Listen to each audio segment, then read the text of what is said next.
It's about to go down.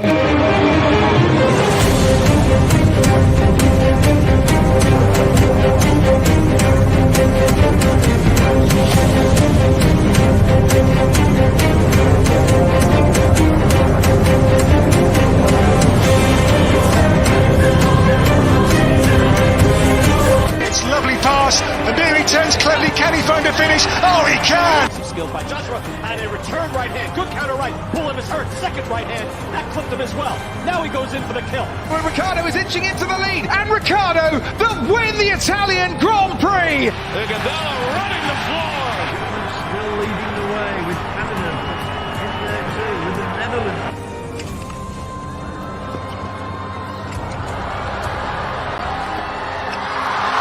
And Musa makes it 4 goals in 2 World Cup matches. The Monaco Grand Prix! Ricciardo triumphant in Monza. Through Bowden Barrett and an early touch and an excellent. Sports Orbit. We make the world go round. Deltas has actually declared themselves, for me, I would say they have declared themselves the serial winner of the National Youth Games at this point in time. They have won 6 National Youth Games in a row, and at this point, even though you take the game to anywhere, as the report has it that Kano State will be hosting, the next Youth Games, and they're saying we are going to Kano to go and lift, that particular trophy for the 7th time. Once again, come at the next edition, hopefully by next year. This is our welcome to yet another edition of Sport Orbit right here on the Leadership Podcast Studio. My name is Olawale Ayeni, and I'll be your host for today. I have with me Salifu Smart, Sports Editor Leadership. Mr. Pa, good to have you join us today. Thank you, it's my pleasure to be here. But one thing, what about the youth game? Like you say, the first edition held in Abuja, there was actually no winner. But even though we know that the team Delta dominated, but there was no pronounced winner, but there was no even medal presented to the athlete. Just what they wanted the Just for the development. Just for the development, And just discovery. come and discovery of talent. How far? Thanks for return. You show today. What really happened last night as the Champions League? You see Dortmund getting the beating of their life against. Sure. I mean, that was the surprise package. I thought that game would be, more of, an even game, but the Ajax team completely outclassed, Dortmund, in spite of the big stars they have, Haaland, Bellingham, and the rest of them. But they simply couldn't put the ball behind the net. And of course, Haaland actually fired blank yesterday. He didn't actually get to score a goal in that particular match. Our viewers can actually send in your reaction about the match that happened last night, and also the match that will be going on later this evening. Then we can actually pick it up from there. Go straight to our first story. Well, Delta again has actually won National Youth Games at this point in time. They can't stop winning that particular competition. They were followed by Lagos and also by Edo State. They came third in that particular one. While at the nation's capital, talking about FCT, they came 6th in that particular tournament. Why? The surprising event that actually happened right there was that Enugu State didn't actually win any medal in a particular games. Not even Enugu, also Zamfara also didn't actually win on a particular medal in that particular. But what does talk for the development of grassroots sport in the country? We know that the national games is done and dusted at this point in time. Some people are celebrating, while some people are actually at this point in time making their own salary. Well, I don't think anybody is surprised by the Delta's emergence as champions again. They have proved that they are serious winners, if not even the youth game, both the national sport festival. So they are dominating the Nigeria sports scene for a while, and they keep on dominating. And I don't see anybody stopping them very soon. Because when you talk about sport investment, talk sport development, Delta is at high there. And if you look at the medal table from the top, except Lagos who come in between them. Lagos, except Lagos, Edo, Bayelsa, River. So an FCT to try to manage. So sport development is on the south, in this part of the country, and it's always reflecting it. Now most of the national team, whatever any sport you think of. So congratulations to the team there that I will urge them to keep on to maintain it, and we urge all the sport federations, the sport ministries and sport ministries to ensure that all the sport federations athletes, not just bringing people to come and compete. The essence of bringing this grassroots is to discover talent, young talent that are going to represent Nigeria in the future. So they should, yes, it's good to bring them to compete and do a follow-up.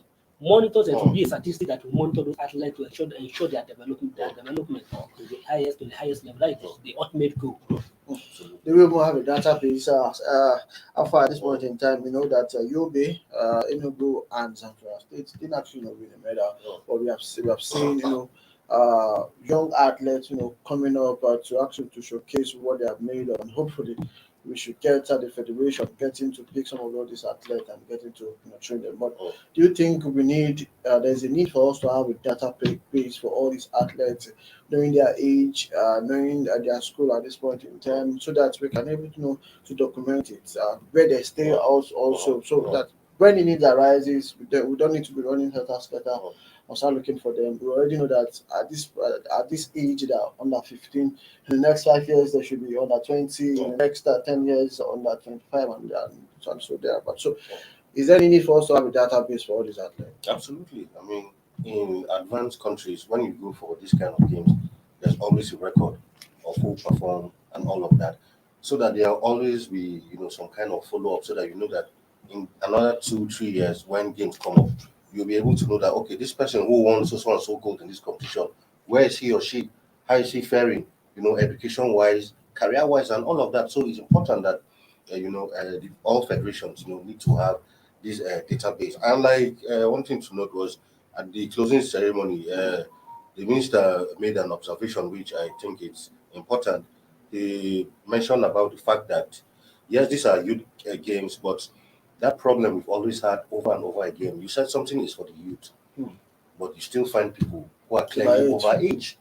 I saw one particular picture and I was just, clearly, and of course, the minister lamented, and I said, this cannot be under 15. Exactly, when do we stop? And this still goes down to, like when we discussed yesterday, it still goes down to this attitude of win at all costs. This is developmental. So carry the athletes who are fall into that A bracket, not going to hire mercenaries just because you want to, emerge as the overall winner of this thing. Because at the end of the day, when you do this kind, those mercenaries you hire are people who maybe sport is not even really their thing, but maybe one guy just somewhere who knows how to run very well. But it's okay, you come and represent our state and win the medal. At the end of the day, maybe you give them some little handouts and that's it. And at the end of the day, it's detrimental because the athletes who these kind of competitions are made for end up on the losing side because nobody identifies with them because after all, you didn't even win. So nobody really cares about them. But those mercenaries you hire, they win these medals and you don't even know their whereabouts. Some of them could even be out. I mean, back then in secondary school, I know times when we'll be going for a football match, even in my own school team, and maybe a day to the football match, they will screen some of us, especially with the young ones, and say, no, we should calm down. There are some players. And they bring players who were touted just around the area to put them exactly to represent the school. So I think this needs to stop. Exactly. So I think if an age group competition is happening, we should actually find a way of ensuring that people are properly screened and we get the people who fall into these age categories to go to participate in these competitions. Salifu, before I allow you to say something, looking at when we want to play under 17, we know they normally go for an MR test. From there, they get to screen players who they know that is an over-age player. But I know that for sure that in the Nigerian national youth games, we don't use MRL testing system for them. We just look at their faces, we just check them, size them up. You are under 15, you are not under 15, and all that. And some people facially they might be under 15. Yeah.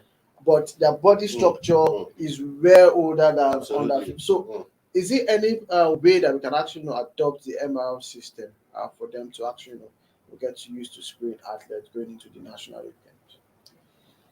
Well, technological wise, we may not be able to meet up that MRI system, but you have to be realistic.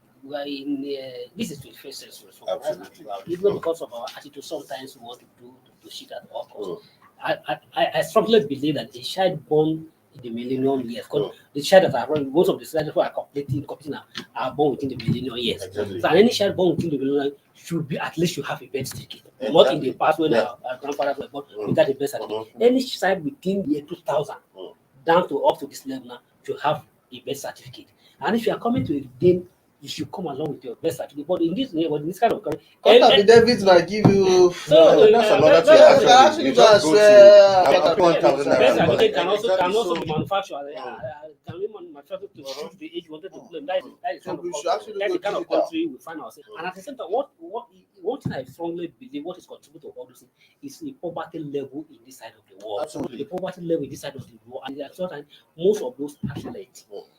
The motive behind why they are wanted to go there to even compete, even though when you know that you are not within this category, is that if by the time I go there, I win, definitely I'm going to pay this on stage. Exactly. So because Exactly. of that motive that are going to make and the poverty level of this kind of force a lot of people to go into that sort of competition. So what if I may advise that every sport federation should ensure that there's enough competition to also fall within the category of whatever age category you are. Okay, for instance, apart from this youth game and the National Sports Festival, you ask There's yourself, no any what other other age what competition. other age Yeah. competition is there? So if I'm 20, if I'm 20 years, and they say the youth game is between from 15 and below, and I'm 20 or I'm 16, that means, and I still want to, that means I don't have any competition within my own Exactly, to compete. show what you So can that do. means that's what some of them try to force to even fall within. And I think that's why sometimes in this country, when we came with the idea, in the long run, we try to deviate from the original idea. I remember during this game started during the era of Bolaji Abdullahi and stuff like that. And the motive that was 2016, and the motive then behind that thing, then is to discover a young talent. And that's why then the organizer, then those who came with this idea of youth, said that there should not be a medal. Yeah. There's no any medal attached to it, and there's no any winner. So just to ensure that you bring the right issue. I'm not going to say, Delta win, I didn't win. This on the medal table. There's no even anything like medal table. Just come, play, and we play as well. Let those we expect the squad to discuss, and you look at you who do and who not did well. But along the line, and at the same time, medal. Well, we may not for those the sport administration before the one they decided to change that to award medal because it may not encourage states to go and compete. Since there's nothing at stake, why am I even going? That's why the sport to add medal to it or whatever they want to it. But what you need to the general issue and what is most important is that we should always be ready to do things right in this country. And doing things right in this country is very, very, very necessary. But we have to, whatever it costs us, we have to do this right. But at the end of the day, we can't go outside. Say we are going to play under 17 for a competition. We go with under 20, and in our own competition again, we still want to cheat in our own competition again. So what are we doing? Of course, Delta actually winning 114 medals are comprising of 80 gold medal, 26 silver, and 28 bronze medal. Lagos State, who were runner-ups, we have about 72 medals, 19 gold, 25 silver, 28 bronze medal. Where those states, the third position, finished with 40 medals, 18 gold, 10 silver, 12 bronze. While Zamfara, Gombe, Enugu State, we are the bottom three states without a medal respectively. Away from that, we head straight to the Super Falcons camp at this point in time. In some few hours from now, they will be they will be going head to head with the Basque Queen of Ghana at this point in time for a place for them to play in the 2022 Women's African Cup of Nations, and it's going to be a titanic battle. Alpha, because we know both teams are very, very good. They have been, they have met about 17, times, and with the Super Falcons, claiming 9 wins compared to just 3 from the Black Queens of Ghana. But at this point in time, looking at the scoring goals from the two opponents, Super Falcons have 26 goals, while Black Queens of Ghana has 10 goals. Sometimes when it comes to this kind of games, sometimes all these things are just statistics, as long as I'm concerned. So sometimes when you get into the field of play, statistics do not really matter anymore. And sometimes these things have a way of letting the team get carried away, thinking that okay, we've always been beating this team, so who says we can't beat them this time? Because like I was watching a sports program early this morning where of course, alluded to that fact when she was at the Aisha Buhari Cup, how the Falcons performed poorly. She said it was more like a friendly, so the Falcons didn't take it seriously, but they should expect that now that it's a complete match, that the reason why they failed was because they actually had their sights on the qualifiers. I said, for me, that's just an excuse that should be because I believe the Falcons actually wanted to win that competition, but it simply didn't happen because they were outplayed and overpowered by South Africans. So, but when you start having this kind of confidence, sometimes it has a way of, not really stating things the way they really are. Because the truth is, like I keep saying, the gap in African women's football has closed up. So the Ghanaians are not an easy team to play. So if they'll go onto that pitch thinking that, okay, head-to-head record, we're above the Ghanaians, so we can go there and just beat them, I think they'll be in for a root shock because this is the qualifiers. The Ghanaians came all the way to Nigeria, and I believe they came here to win. So I think Super Falcons need to do all they need to do to ensure that they bag all 3 points today. Of course, let's get a reaction before we go for a short break. We know that kickoff is just in about a few hours from now. What will be a message to the team? Also, what should coach Randy Wardrum do to ensure 3 points and 3 goals at the end of the day eventually? The American, the coach, his team, the guys are ready, and just like that, first, some of the players who alluded that they are ready. But we strongly hope that they are ready for this game. With them, we don't even need to judge them or tell them. It's their own career. It's their own future. It's their own future that depend on this game. So if anything shorter than Bidro, anything shorter than the that means automatically in the next 2 years they are rather inactive. So it's almost like something that they should make sure that they will do. And Ghanas at the same time are not going to take this game lightly because I read in the comment about the Ghanaian president, Ghanaian GFA, if they have worked for the president, say that Nigeria has always been a turn off on the place that this time around. They are not going to likely to let it go. That Nigeria has done a lot of done a lot against them, but this time around they are ready and they are ready. When you say they are really ready, and you can look at it for the first time, almost 2 days to the game. Since morning they are already in the country. They have the first training they have their light training on Monday on the beach. Yesterday they have full training and they are ready for the match. So definitely Nigeria should make sure. If I feeling at home at this point. Yes, yeah, feeling at home. I was thinking that this is the same pitch they're going to play the friendly match in the Aisha Cup. So at the same time, Nigeria hold no any advantage against Ghana in terms of that when their fish matter. But I was thinking if I for Nigeria would they even move this particular one. Stadium. Of course, it's going to be a cracker particular one. Just to let you know that the winner between that two-legged game will actually qualify for the 2022 World Nations Cup in Morocco, and also the top 4 team top 3 will actually qualify for the World Cup. So it's going to be a fight to finish from the blast of the whistle to the end of the game. So wishing the Super Falcons all the best. They should go out there and do the nation proud. We'll go for a short break. When we come back, we'll talk about why Daniel Mokachi at this point in time is being angry about some comments. And also we'll look at the Champions League, what really went down yesterday, and what we should expect later today. These are many more will come after the short break. Don't go nowhere.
About to go down.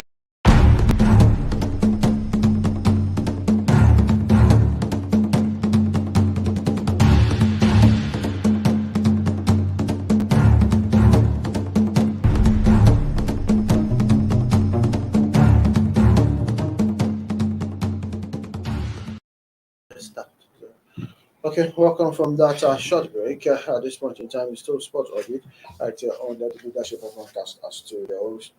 Going straight to tennis at this point in time, where the Tennis Federation has said their focus is to develop grassroots sport in the country. This is actually coming from the president of the federation, talking about Fadayo Akin Jodo. He said that the federation's focus is on the development of younger players which he actually know that these players that will be the one that will actually push the nation when it comes to the ranking, so that in the next few years to come they can be able to compete favorably with their counterpart anywhere the world at any given stage.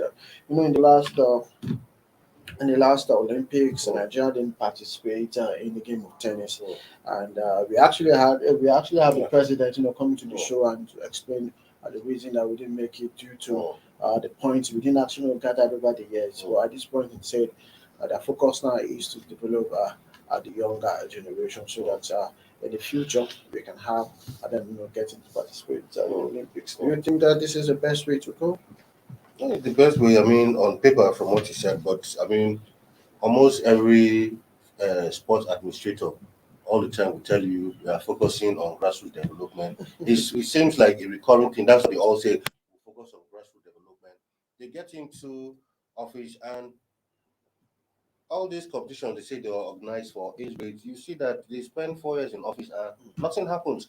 Especially when it comes to the area of tennis. Like when he was here during our Olympic show, we actually asked him. We said, when it comes to different sports that Nigeria participates in, I think tennis has been one very problematic area because can you mention any one or two tennis stars who are known internationally? None. So when it comes to tennis, we've been very, very poor. At least table tennis, you can even mention a couple of stars who are globally known. But when it comes to tennis, apart from the days, apart from the days of their Chuka Momo and the rest of them, you don't even hear names like that. The present day athletes are the likes of Abdulmuni, Sylvester, Emmanuel.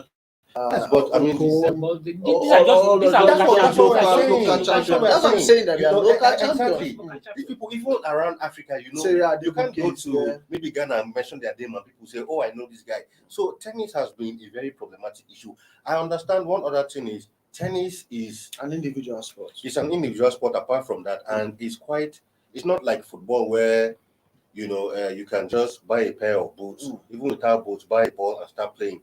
For tennis, a lot of times you need a racket. So I think because it's an individual game, most time for these athletes, if you don't have a sponsor, it's very, very difficult for you to rise through the ranks. So it needs a lot of investment in these individuals to actually rise up. So I think what the president should even be concentrating on at this point should be how to actually getting people to invest, to actually see how they can support these players we even have on ground, because that's been the major issue. Because you can do this grassroots tournament, discover new players, then how are you going to fund them? Because players need rackets, they need balls.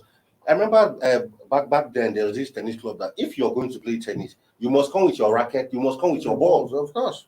You can't just go there and say you are borrowing a racket or a ball. So like tennis is a different kettle of fish, not like football that you can just go wear a jersey and wait outside for your set to come and you just jump into the pitch. Tennis is completely different. So it takes a lot of investment to actually groom tennis stars. Of course, Alifo, do we have talent? When it comes to raw talent, do we have it in the country? Yeah, I agree that we have a lot of raw talent in the country. What you say is development that is a major problem. But let me just say first and foremost, we need to commend Fedayo, who is the president of the current president of the federation. To me, he has done marvelously well in his last 4 years as president of the tennis federation. In the sense that at least if you talk of the sport federations in Nigeria that organize competition of tennis federation, is one of them. I think they have, if I'm not mistaken, they have in a year they have not less than 5 to 6 competitions by year, from CBN, from so you can minimum of 6 competitions they have within the year. But what is lacking is that, just like Afara said, that tennis as an individual sport require a lot of investment. playing locally is not yet enough. Mm. These individuals athletes, like now we have a lot of young athletes like the Muniz, Sylvester Emmanuel. Sylvester Emmanuel, Musa Mohammed is just coming into the map. Sarah, we have in the moment we have Kadri, all those guys are very fantastic. Oyinola, Okay, correct. So we need individuals who will sponsor those athletes, so that they can attend all those continental competitions to be able to develop more. So at least, yes, you have done well in organizing, try to have more competitions in the country, and sometimes we will have African or to coming to compete in Nigeria. Kudos to you. You are what to do more and what you need to spread focus more now is to ensure that we have individuals or organizations who adopt those particular athletes you have discovered, so that we adopt them and sponsor them to a tournament so that they can be able to compete at least with the counterpart from other parts of the continent or beyond. So actually they have done well in terms of organized competition, but we need more individuals or companies of them to come in and back those individuals athletes. For instance, Leaks little girl called Kodri and this method. These are fantastic players. If those girls, I bet you that if those girls have enough support, they can be the next Serena Williams or the next Serena Williams or Osaka. But definitely we need sponsor for them to get there. Of course, we need sponsor. Just to let you know that they still have about 8 events before the year runs out. So they have the Die-Hard Court tennis that will be coming up this month right there in Kano State, the Vamp National Tennis Open in Abuja, the Vamp Wheelchair Tennis Open also in Abuja, the ITF World Tennis Tour J5 will soon be coming up in Abuja also, the Coma Engineering Wheelchair ITF Tennis Tour also will come up in Abuja. Rano Oil National Tennis Open that will take place in Lagos in December, where we just have the Rachel South closed. Will be in Benin before Abuja Tennis close at the year in December from 13 to 18. So there's a whole lot of tennis events that will actually be coming up later this year. So we'll keep you abreast of all the latest happening around the world of tennis right here in Nigeria. Away from tennis, we head straight back to football at this point in time, where Daniel Mokachi is actually blasting everybody at this point in time, saying do not compare JJ Okocha to present Super Eagles Sparta Moscow a player. Talking about Chidera AGK at this point in time. Alpha. Same thing we're actually saying about the AFM comparing Blessing Kadbari with youngsters, and at this point, Mokachi is coming out. He's ready to slap anybody. As you can see, he's out of there. He's ready to lash anybody, comparing, JJ Okocha to Chidera at this point in time. I actually I saw the game between Nigeria, Central African Republic and Nigeria, and also we watched the one that they were actually played in Yaoundé, Cameroon, and Chidera was actually playing as if he's only he's just playing as if he's the only person in the pitch. He was not actually playing with the team, and that's what we call secondary school football. Playing to the gallery. No, of course, I've seen it a couple of times, but look, football has gone beyond that stage where you enter and you think just your ball skills alone is enough to cut it. And Nigerians are always fond of that. When one player comes and do a few skills on the page, the next JJ has come. Like we said, these things don't like that. Just like Amukachi said. I mean, in his statement, he said, it's insulting to even mention JJ's name with anybody's name. No, that's the truth of matter. There can only be one JJ. Let's allow this young man to grow. Develop other aspects of his game. It's not for crying out. He's not even playing the same wing with JJ at all. He's playing the left side. A winger.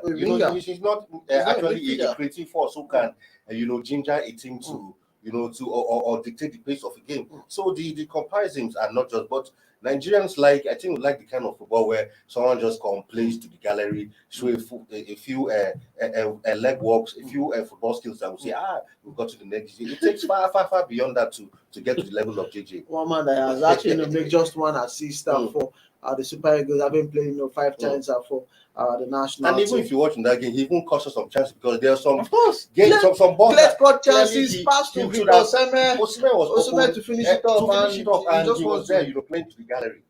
So he has to work on different Maybe aspects. he have to justify the GG tag. Well, I mean, By dribbling to score this goal. Because JJ is one of the players who, remember when he played against Oliver Kahn, dribble everybody, still but he scored. dribble the keeper. That's what, He scored. maybe that's what But he has been wanted doing to that do. without the finished product. So if you are going to dribble the whole pitch, let the ball end at the back of the net. Of We course. talk about let's be serious. We need to end this and put it's good that the life of the Amokashi, social advisor to the president, is coming to serious. There's no need to compete with anybody. They can only be only one Sunday Okusha in this country. JJ has control his play and he has displayed what he have. So to make you can say okay, it is a sembler. But not JJ, exactly. not JJ Okusha. There can only be one JJ. Even JJ himself have always said there can only be one JJ. Of course. So because and at the same time, most of these tasks it weigh down the player. Just like we spoke about the Calvary last time. So coming to just somebody just say no, it's not. All you need to do. Okay, just a new talent. Yes, this is a good player. Comment crazy, but not to equate him to a certain player who a legend of this country, where his name has his name in the entire world, and somebody who just play 5 man and compare him that. And that is the same thing. That's the damage you have done to Rabiu. Rabi Ibrahim, sorry. That's damage of under 17. The young guy was very stiff and but before they say, hey. Now where is Rabiu today? Nowhere to be found. Ejike has scored 3 goals and has made 2 assists for his club. Talking about CSK Moscow of Russia, and 11 appearance so far this season. So let's just see how it goes. Let's see how it turns out to be for him. Away from that, we head straight to the Champions League, where Super Eagles left fullback. Talking about Seydou Sanusi was not in action for Porto after they actually had AC Milan, and that particular one. He came in. Okay, sorry, he came in. He was in action. He came in the 66 minutes, and all that. He said actually, the fourth. And actually won the AC Milan, former champions of the Champions League 1-0 in Portugal yesterday night. Big wins of Manchester City yesterday. Pep Guardiola side went 5-1. Go crazy against Claude Brugge. Besiktas also fell to Sporting Lisbon 5-1-5.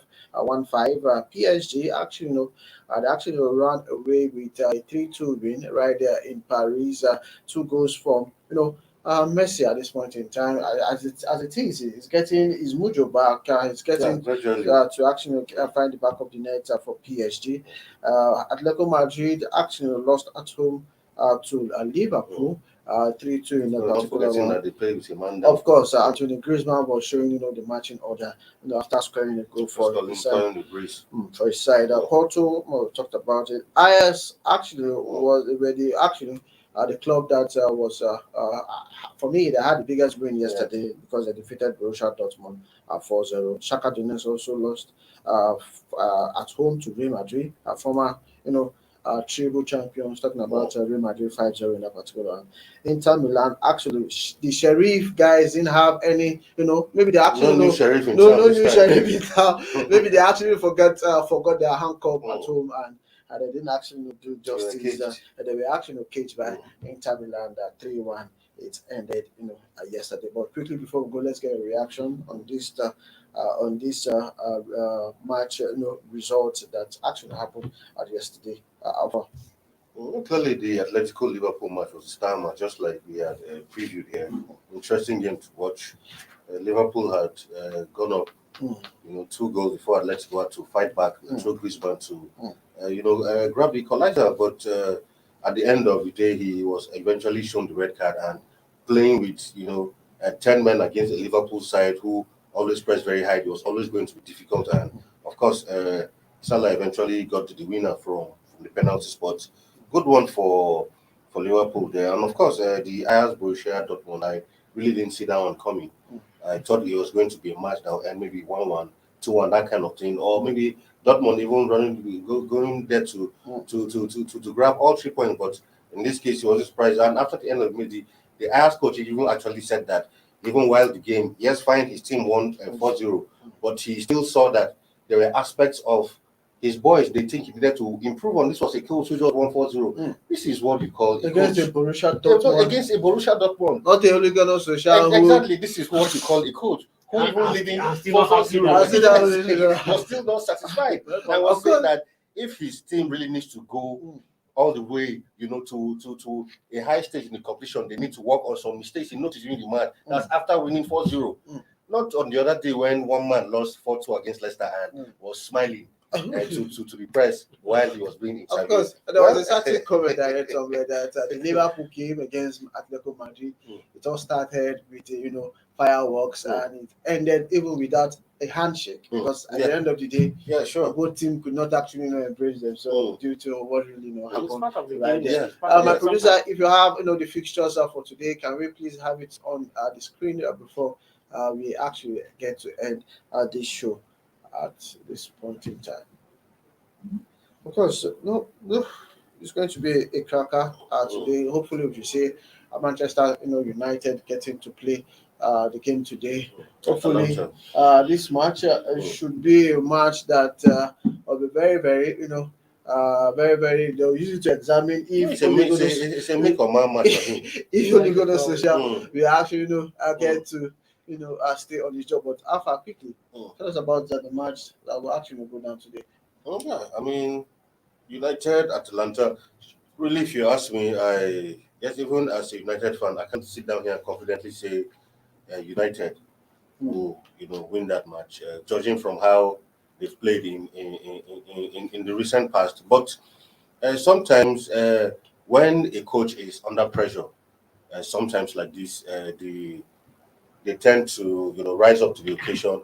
So I won't be surprised if United eventually emerge as winners. But be that as it may, even if United emerge as winners, it shouldn't be Uhuru yet for Solskjaer. It shouldn't give him false hope to think that things are back to normal. I mean, on a good day, it seemed like United against Atalanta shouldn't even really be a topic of discussion. Of course, but at this point, a very, very good side. A good side, but I'm saying the United we know in the past. It should have been almost like not a walkover, no disrespect, but now we are contemplating: will United go? Will Atalanta create an upset?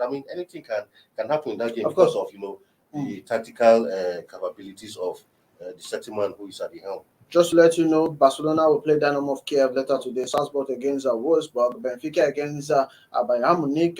Manchester United, we just discussed about that one against Atlanta. Young Boys against Villarreal, Lille against Villa, Chelsea against Malmo. Then the Champions League will end with Zenit Petersburg against Juventus. Salifu, your final comments before. I'm looking towards the game. Villarreal against the Young Boys. We hope that our old side was supposed to be able to come back in full in that match. So I'm definitely looking towards that match. Of course, so it's going to be a cracker later today. Every point is at stake at this point in time. Every team wants to get to win, if possible, get to win also at home, so that to ensure our qualification to the round of 16 of the Champions League. This is the package of Sport Orbit today. We say thank you, for staying with us, Salifu and Alpha. Thank you for in-depth analysis. I will make a return tomorrow on Thursday with yet another edition of Sport Orbit. We'll be actually be reviewing what actually went down. Also, we have the Super Falcons game that will be coming up later today and tomorrow. We'll actually talk about the result, and also we look at the Europa matches that will be going on right about now. But just to let you know, Leicester is actually losing against Sparta Moscow 2-0 in the European League. We hope that Kelechi Iheanacho get to score a goal in that particular match for Leicester City. Thank you for staying with us. To join us tomorrow for yet another fresh edition. My name is Olawale Ayeni. I'm saying bye-bye for now, and God bless you. Thank you for watching. For sponsorship advert placements, please contact 080-3688-6158.